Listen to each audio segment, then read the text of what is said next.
कि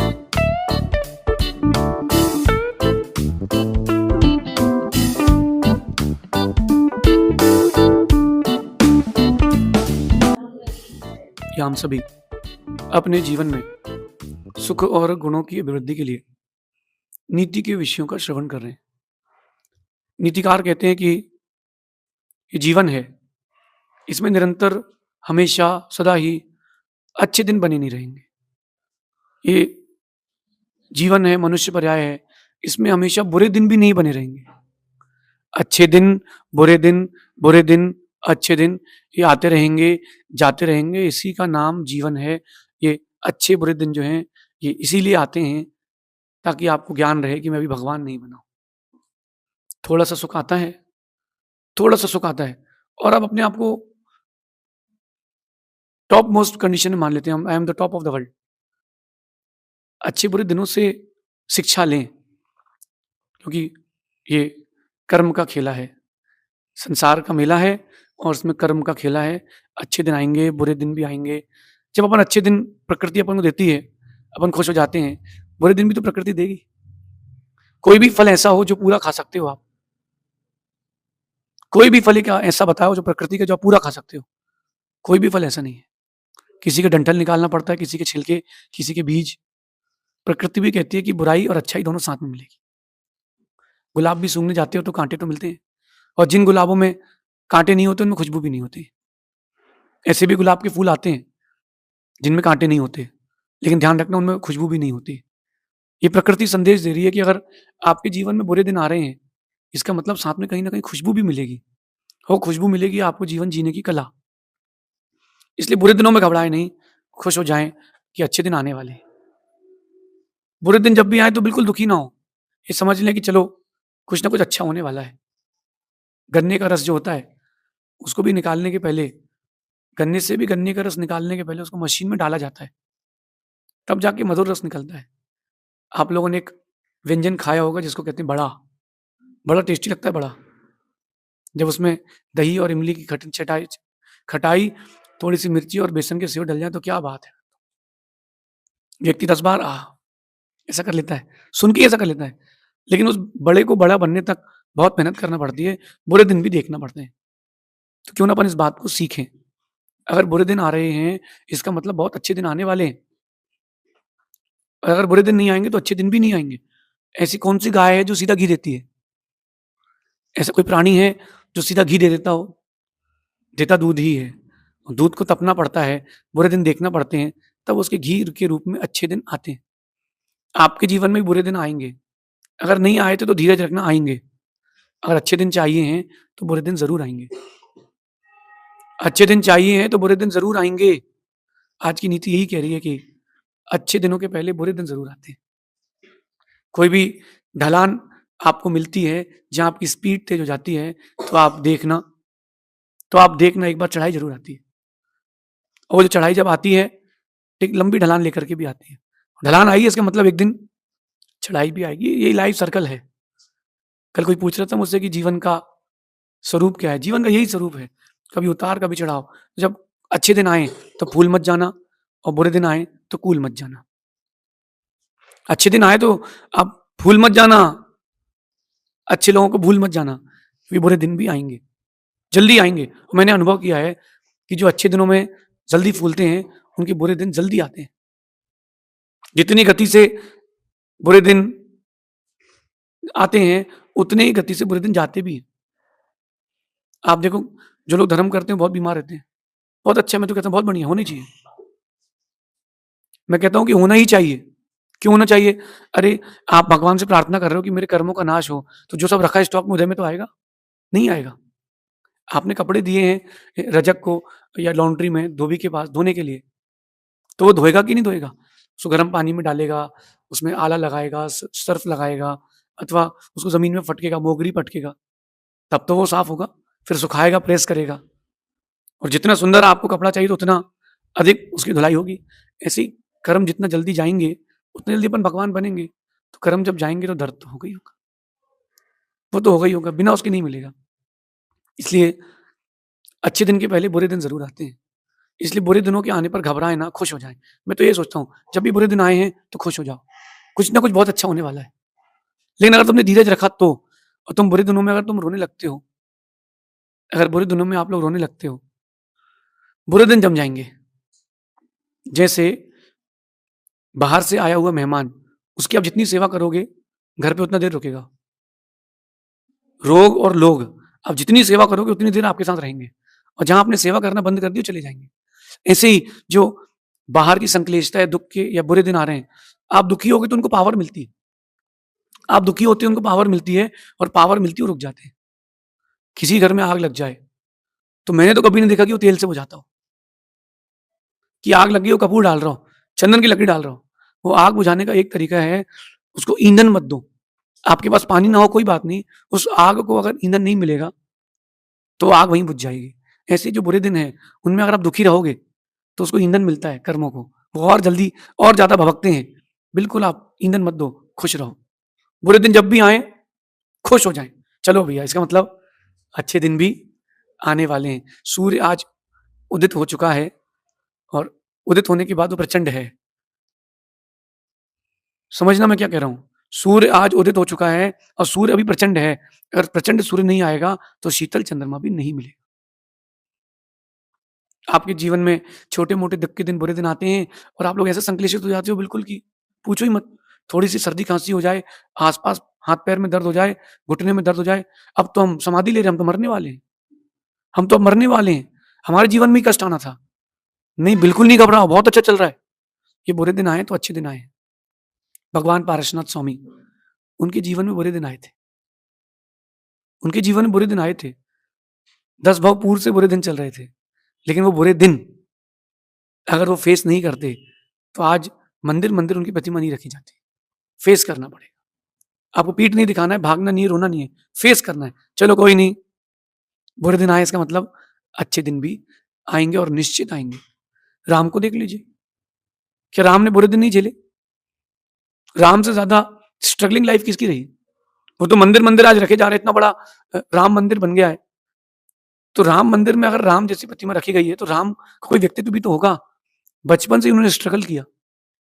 जो बड़ा रहता है ना घर का, उसको स्ट्रगल तो करना पड़ता है, क्योंकि उसके ऊपर ही ज़िम्मेदारी रखी जाती है। तो आप देखो कि राम को पिता के वचन के निर्वहन के लिए अयोध्या छोड़ना पड़ा। जंगल-जंगल भटके, सीता का हरण हो गया। वहाँ कैसे निर्वहन किया?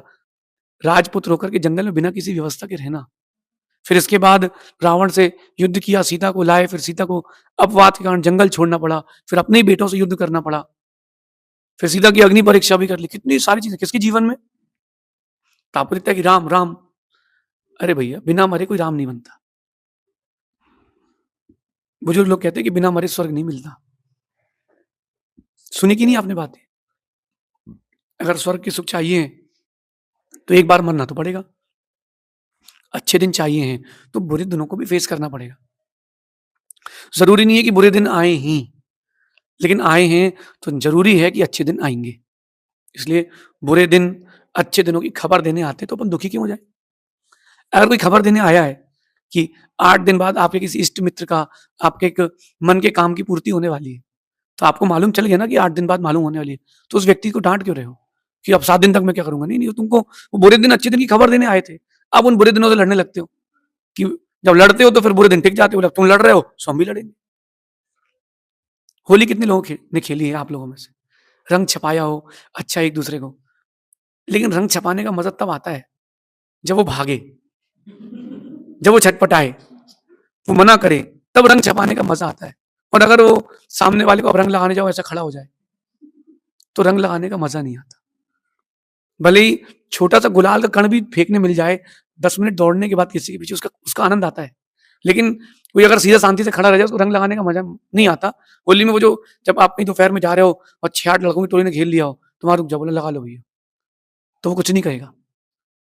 लगा लो, कुछ नहीं, होली है कोई बात नहीं। तो थोड़ा-सा लगाएगा, और आपने जहाँ पर छटपटाए भागे, तो फिर वो गोबर फेंक के मारेगा। याद करो, याद करो। बस यही बात समझना है। जब बुरे दिन आते हैं, बुरे दिन आते हैं, होली वाले जैसे, तो आप छटपटाएँ ना, रुक जाएँ, धीरज रखें। ठीक है, तुम परेशान कर लो, मैं रुका हूँ। लेकिन वेट एंड वॉच, मेरा भी दिन आएगा।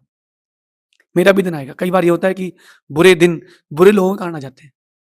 वो लोग जो रंग बदल लेते हैं ना, कपड़ों की तरह, गिरगिट की तरह, उन लोगों के कारण भी कभी-कभी जीवन में बुरे दिन आते हैं। तो कोई बात नहीं, अपन तो समझदार हैं, अब अपन नीतिवान हो चुके हैं, तो अपन क्यों छटपटाएँ? कहते हैं कि रंग छोड़ते कपड़े और रंग छोड़ते लोग, ब्रांडेड भी क्यों ना हो, इन्हें कोई पसंद नहीं करता। अगर कोई आपके जीवन में बुरे दिन दे रहा है या आप किसी के जीवन में बुरे दिन दे रहे हो, तो ऐसे लोगों को कोई पसंद नहीं करता और हमारे जैसे लोग तो और दूर से छोड़ देते हैं। तो अपन इस नीति को, आज की नीति को जीवन में उतार के रखें। बुरे दिन आए, बिल्कुल ना घबराएँ, आएँ दो। बुरे दिन बताने आ रहे हैं कि अच्छे दिन आने वाले हैं। एक बात मैंने अपने जीवन में अनुभव की है कि अच्छा महसूस करने के पहले एक बार आप बुरा ज़रूर महसूस करते हैं। बेहतर महसूस करने के पहले एक बार आपको बुरा ज़रूर महसूस करना पड़ता है। और एक बात विशेष आती है कि जब हर महीने के 2-4 दिन ऐसे भी आते हैं आपको, जिस दिन आपको ऐसा लगता है कि अब कुछ है ही नहीं ज़िंदगी में, सब उदासीन सा है। हम तो व्यर्थ का जीवन जी रहे हैं, किसी काम की ज़िंदगी नहीं है। ऐसा भी आपको महसूस होगा। इसका मतलब है कि बेहतर दिन आने वाले हैं। बेहतर और बेहतरीन महसूस करने के पहले आप एक बार बुरा ज़रूर महसूस करेंगे। देखना आप, और बुरा महसूस कर रहे हैं जिस दिन, समझ लेना अच्छे दिन आने वाले हैं। जब कोई आपको रोके, टोके, डाँटे, भगा दे, इसका मतलब कुछ अच्छा होने वाला है। दुनिया के जितने बड़े-बड़े बिज़नेसमैन हैं, जितने बड़े-बड़े टॉप मोस्ट बिज़नेसमैन हैं, जो विश्व के टॉप 10, टॉप 15, टॉप 20 में मिलेंगे आपको, ऐसे व्यक्ति किसी के नौकरी के लिए गए थे और उस व्यक्ति ने नौकरी से भगा दिया था। देख लेना आप। कई ऐसे बड़े-बड़े मिलियनेयर हैं, जिनको माइक्रोसॉफ्ट कंपनी ने निकाल दिया। उसने अपनी कंपनी खोल ली और उससे आगे निकल गया। क्योंकि बुरे दिनों में वो घबराए नहीं थे। आप घबरा जाते हो, बिखर जाते हो। Bad days are good days. बुरे दिन अच्छे दिन हैं क्योंकि वो देते हैं। क्या देते हैं? क्या देते हैं? तवे में लगी अग्नि, तवे के नीचे लगी अग्नि ही रोटी को सेकती है भाई। तवे के नीचे जलती हुई आग ही रोटी को सेकती है। आटे में डला हुआ पानी ही आटे को रोटी बनाता है। तो प्रकृति कह रही है कि अगर अच्छाइयाँ चाहिए तो बुराइयाँ भी चाहिए। केवल अच्छाइयाँ, अच्छाइयाँ, अच्छाइयाँ, अच्छाइयों की इच्छा कर रहे हो, काम नहीं चलेगा। ज़्यादा मीठा खाओगे शुगर हो जाएगी। थोड़ा-सा बीच में नमकीन भी ज़रूरी है। कम से कम इतना ज्ञान तो रहेगा कि हम भगवान नहीं बने, अभी हम संसार में हैं। लेकिन बस उन निमित्तों से बचना जो बुरे दिन लाते हैं। Bad days are good days. बुरे दिन देते हैं, क्या देते हैं? आपको सूचना देते हैं कि अच्छे दिन आने वाले हैं। बुरे दिन देते हैं, क्या देते हैं? आपको शिक्षा देते हैं कि ताकि बुरे दिन दोबारा ना आए। जो बुरे दिन होते हैं वो आपको शिक्षा देते हैं। इस बात की शिक्षा देते हैं कि अब सँभल कर जीना ताकि बुरे दिन दोबारा ना आए। एक व्यक्ति को फांसी हुई, तो उससे पूछा आखिर तेरी ख्वाहिश क्या है? कुछ बोलना चाहता है? बोला हाँ, this is the precious lesson of my life, कि ये मेरे जीवन का सबसे सुंदर लेसन है। क्या लेसन है? बोले मुझे जिस कारण से फांसी हो रही है, अगली बार मुझे इससे बचना है। फांसी पर चढ़ा हुआ बंदा कह रहा है कि मुझे बचना है। क्यों कह रहा है? वो इसीलिए कह रहा है क्योंकि उसने शिक्षा ले ली है बुरे दिनों से। अब उसके बुरे दिन नहीं आएँगे। नरक में भी जाना पड़ जाए कोई बात नहीं, लेकिन नरक जिस कारण से गए हो, उसकी शिक्षा ज़रूर ले लेना। इसलिए bad days are good days. बुरे दिन अच्छे दिन हैं क्योंकि वो शिक्षा देते हैं, सूचना देते हैं। और विशेष बात, बुरे दिन कहते हैं कि मेहनत करने की ज़रूरत है। बुरे दिन कहते हैं कि मेहनत करने की ज़रूरत है। शादी होते ही अगर शादी बिल्कुल होते-होते ही बहू को अगर सास ने छूट दे दी है, अब पूरी ज़िंदगी भर सास परेशान रहेगी। अथवा शादी होते ही बहू ने अपना रंग दिखाना चालू कर दिया, तो ज़िंदगी भर बुरे दिन आएँगे। थोड़ा वेट एंड वॉच करना चाहिए। वो आपको समझें, आप उनको समझें, समझाएँ ना। पहले एक-दूसरे को समझें, समझाएँ ना। जिस दिन आप एक-दूसरे को समझ लोगे, समझाने की ज़रूरत ही नहीं पड़ेगी। समझाया उसको जाता है, जिसकी परस्पर बनती ना हो, या जिस विषय में आप एक-दूसरे को समझते ना हो। जिस विषय में आप एक-दूसरे को समझते हैं, वहाँ कभी समझाना नहीं पड़ता, वहाँ तो सब हो जाता है। जो बुरे दिन होते हैं, वो आपको समझाने आते हैं कि देखो मेहनत का समय है, अभी मेहनत कर लो। अगर अभी मेहनत कर ली, सो एक दिन आएगा, you will be the top on the world. You will be the top of the world. आप विश्व के शिखर पर पहुँचोगे, बस बुरे दिनों में मेहनत करने की ज़रूरत है। आप देखो जो अ, दिव्यांग होते हैं, जिनकी आँखें नहीं होती हैं, जो बोलना नहीं जानते, उनका सिक्स्थ सेंस बहुत अच्छा काम करता है, वो दूसरी चीज़ों में बहुत एक्टिव रहते हैं। क्योंकि उनकी एनर्जी जो है, आत्मा की शक्ति जो है, वो दूसरी जगह से पूरी लगती है। जिनको मूक बधिर होते, सुनना और बोलना नहीं जानते, वो बहुत सुंदर पेंटिंग करना जानते हैं, बहुत सुंदर लिखना जानते हैं, बहुत सारी चीज़ें उनके अंदर और भी क्वालिटीज़ होती हैं। स्टडीज़ में वो टॉप में होते हैं। क्यों? क्योंकि वो कहीं न कहीं अपनी एनर्जी का यूटिलाइज़ करते हैं, मेहनत अधिक करते हैं। ये बुरे दिन उसकी मेहनत के लिए आए थे। और विशेष बात कहता हूँ, बुरे दिनों में अपने परायों की परीक्षा हो जाती है, इसलिए बुरे दिन अच्छे हैं। जब भी बुरे दिन आते हैं ना, तो मालूम चल जाता है कि सोना क्या-क्या है, पीतल क्या-क्या है। आपको किसी ने एक सोने का हार गिफ्ट किया, और सोने की एक थाली गिफ्ट करी। बुरे दिन आए तो आप बेचने गए कि चलो बुरे दिनों में तो मौके वक़्त में काम तो आएगा, और जब बेचने गए तो मालूम चला ये तो पीतल था। तो कम से कम चलो इतना ज्ञान तो हो गया कि पीतल था, कि ये पीतल इतना ज्ञान तो हो गया। बुरे दिन बताने आते हैं कि आपके साथ सोना कितना है, पीतल कितना है। आपके साथ अच्छे लोग कितने जुड़े हैं, बुरे लोग कितने जुड़े हैं। तो क्यों ना अपन आज की इस नीति को जीवन में उतारें। जो बुरे दिनों में बनता है, वो कभी नहीं मिटता है। जो बुरे दिनों में व्यक्ति अपने व्यक्तित्व का निर्माण करता है, कभी मिटता नहीं। इसलिए बुरे दिन अच्छे हैं, वो आपको अच्छे दिनों तक छोड़ने के लिए आए हैं, ऐसा समझना, तो आपके दिन कभी बुरे नहीं आएँगे। शेष आगे विचार करेंगे। भगवान महावीर स्वामी की